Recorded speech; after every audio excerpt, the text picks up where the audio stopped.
We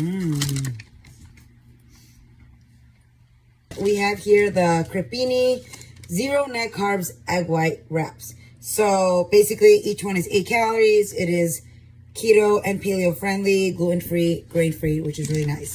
So here you go. Each one, 25 milligrams of sodium, which is actually quite good for something that is pre-made. And they are very thin, so you do got to be very careful. I guess the best way to go about this is just really opening the whole packet. I would say even putting parchment paper between each one. This is just, well, actually no, look at that.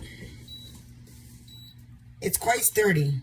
So definitely wrappable around like maybe some deli meat or, all right, here it goes.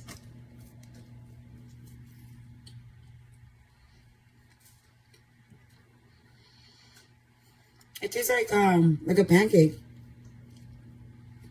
Not bad. It tastes very eggy, but it's quite actually good.